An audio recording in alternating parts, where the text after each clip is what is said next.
Assalamualaikum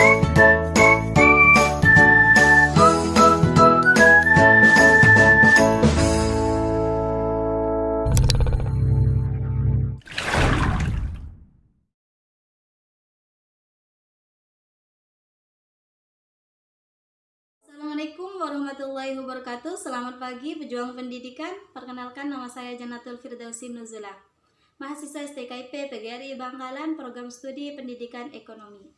Pada kesempatan kali ini saya akan bahas tentang perhitungan biaya usaha produk rekayasa elektronik praktis. Sebelumnya saya akan bahas tentang apa itu elektronik praktis. Elektronik praktis yaitu suatu rangkaian alat yang sederhana yang dapat kita manfaatkan dalam kehidupan kita sehari-hari. Contohnya seperti apa? Contohnya seperti kulkas, televisi, seperti itu. Dan adapun juga perlu kita ketahui bahwasanya dalam perhitungan biaya usaha produk rekayasa elektronik praktis tersebut ada yang namanya biaya tetap dan juga biaya tidak tetap.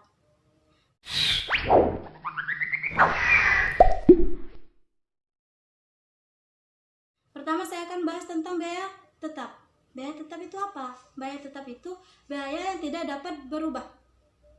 Gambarnya seperti ini. Dalam suatu perusahaan, meskipun tidak memproduksi, tidak melakukan apapun, yang penting hal tersebut tetap wajib dibayar oleh perusahaan tersebut. Seperti apa contohnya? Contohnya seperti pembayaran listrik, gaji karyawan. Hal tersebut tetap harus dibayar.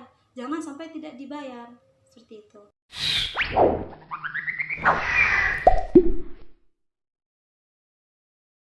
Memasuki poin yang kedua, yaitu biaya tidak tetap. Biaya tidak tetap itu sudah jelas, berarti berubah-ubah. Tidak tetap seperti apa contohnya? Contohnya itu seperti bahan baku. Bahan baku yang ada di pasar kadang berubah. Gambarannya seperti ini. Jika semisal ada sebuah perusahaan yang dimana perusahaan tersebut memproduksi barang yang bahan utamanya itu terbuat dari cabai, yang dimana cabai itu kadang murah, kadang mahal, seperti itu.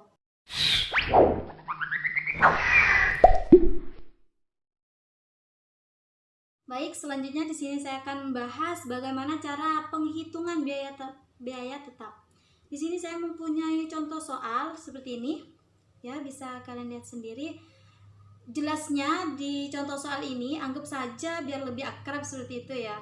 Anggap saja pemiliknya itu Pak Ahmad. Pak Ahmad mempunyai uang sebesar 220 juta. Pak Ahmad tersebut ingin membeli sebuah mobil yang dimana mobil itu harganya 200 juta.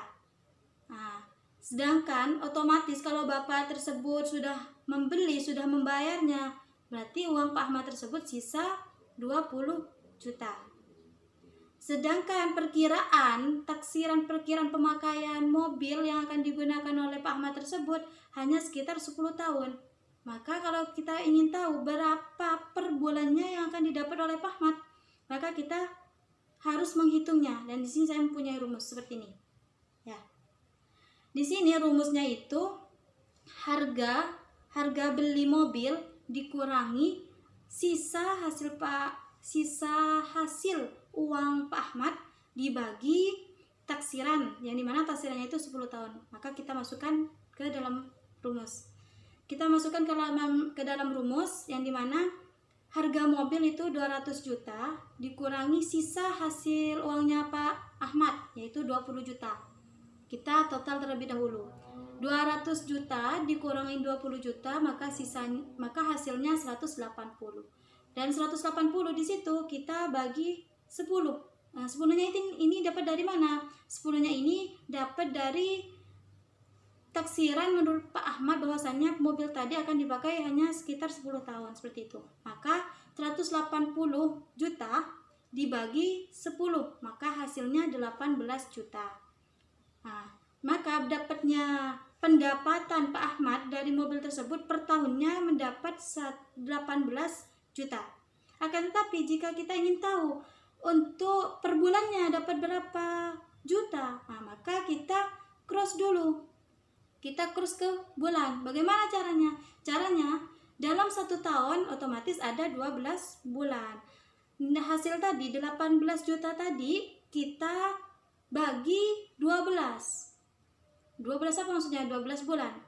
Kita total 18 juta dibagi 12 18 juta dibagi 12, maka hasilnya 1.500.000. Nah, jadi sekarang sudah ketemu pendapatan Pak Ahmad per bulannya yaitu 1.500.000 dari mobil tersebut. Apabila mobil tersebut mengangkut penumpang sebanyak 1.500, maka berapa biaya tetapnya? Biaya tetapnya itu 1.000. Apabila jumlah penumpangnya itu 1.000, berapakah biaya tetapnya? Biaya tetapnya itu 1.500. Dan juga apabila penumpangnya itu 500, berapakah biaya tetapnya? Biaya tetapnya itu 3.000. Kenapa seperti itu? Karena biaya tetap per unit berbanding terbalik dengan volume. Tujuannya apa kok seperti itu? Kenapa biaya tetap lebih tinggi? Kenapa? Mestinya kalian sudah bertanya-tanya. Kenapa? Karena di sini Pak Ahmad tadi, si pemilik mobil tidak mau dirinya dirugikan seperti itu. Baik, di sini memasuki pembahasan selanjutnya, yaitu saya akan memberi contoh mengenai biaya tidak tetap. Seperti ini. Gambaran contoh soalnya seperti ini. Di contoh soal ini, di sini yang sudah tertera ya. Di sini cara mengetahui biaya pertalite per kilometernya. Nah, di kolom di sini tertera 400 per liter pertalite-nya. Dapat dari mana 400 di sini? Caranya di situ. Di sini anggap saja harga bensin, harga pertalite-nya tersebut 8.000. Dalam 1 liter itu dapat menempuh jarak 20 km. Otomatis jika kita ingin mengetahui per kilometernya itu berapa, maka 8.000 harga dari pertalite dari 1 liter pertalite tadi kan harganya 8.000 kita bagi 20. Kenapa alasannya kok harus dibagi 20? Karena dalam 1 liter pertalite itu dapat menempuh 20 km. Maka kita 8.000 dibagi 20, maka hasilnya 400.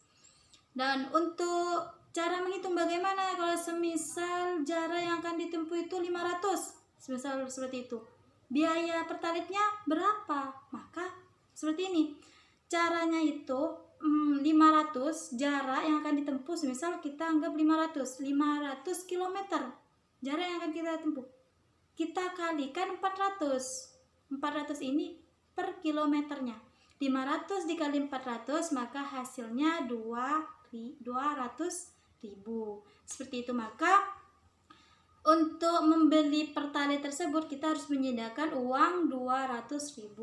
Kalau semisal kita anggap saja jarak yang akan ditempuh ingin 1.000 km, bagaimana caranya? Tetap saja seperti kayak tadi. 1.000 kita kalikan 400. Berapa 1.000 kali 400? 1.000 kali 400 yaitu 400.000. Misal contoh lagi, kita akan menempuh jarak sejauh 1.500. Berapakah biaya pertalite yang kita butuhkan? Nah, caranya agar kita mengetahui 1.500 tadi kita kalikan 400. Totalnya 600.000 biayanya untuk membeli pertalite tersebut. Seperti itu. Di sini saya akan menyimpulkan dari apa yang sudah saya sampaikan dari tadi. Ya, di sini dalam materi perhitungan biaya usaha produk rekayasa elektronik praktis dapat disimpulkan bahwasannya elektronik praktis tersebut dapat kita ketahui di dalam kehidupan kita sehari-hari. Contohnya di dalam rumah kita sendiri. Di dalam rumah kita sendiri di sini ada yang namanya kulkas, televisi, ya. Dan hal itu semua itu termasuk ke contoh elektronik praktis. Adapun juga di sini ada yang namanya biaya tetap. Biaya tetap itu biaya yang tidak dapat berubah.